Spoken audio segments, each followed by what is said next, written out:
Hi, folks. Just wanted to drop in and give you a recount of an interesting little experiment I ran yesterday with ChatGPT. Obviously, AI is top of mind for a lot of folks. I'm not going to get into the details of it, but I had a receipt for tracking information for some items I was tracking, and I thought, let's see how ChatGPT can take this receipt. I'll take a picture of it and see if we can pull the tracking numbers off, and then go and check the status of those packages. And I was actually pleasantly surprised at how it was simple enough to take a picture, upload it to ChatGPT, and ask it to pull the tracking number off, and then go check with USPS's website to find the status of the packages. The 4 packages, it responded back. 2 of the 4 had already been delivered. This is where there was a bit of a problem. I had only shipped them yesterday. There was no way they had been delivered. So I went out and checked. Though I checked using ChatGPT, I asked it to output the tracking numbers, comma, delimited, so I could easily use the USPS tracking website. And all 4 were still in transit. So I took a screenshot of one of the 2 that it had claimed was delivered, and I pasted that into the thread and said, how can you explain to me why you said this was already delivered when it clearly is still tracked?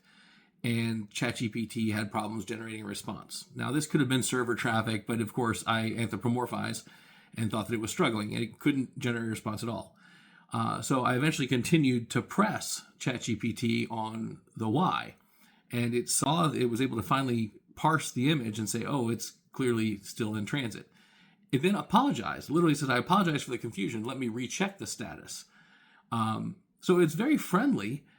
But this was one of those things where, I find AI to be an incredible tool, and I use it quite often. I use it for some copy editing, which, I will, of course, say if you can get a good human copy editor, there's nothing better than that who understands your voice. But these are some incredibly powerful tools, and I keep poking and prodding them to find out what else they can do. But this isn't even a hallucination. This is just the same thing that could happen if you had an entry-level employee checking something and making a mistake, or not even an entry-level person. Any level person. I screw up at the post office all the time. But it was a fun little experiment to try and test it, to ask it to do things in just natural language, and then to know that there was a mistake and try and track it down. So consider it a cautionary tale, but also an exploratory tale. I would say if you have access to any of the AIs out there, poke, prod, test new things, but definitely double check the responses, because it was pretty damn sure that 2 of those 4 packages had been delivered.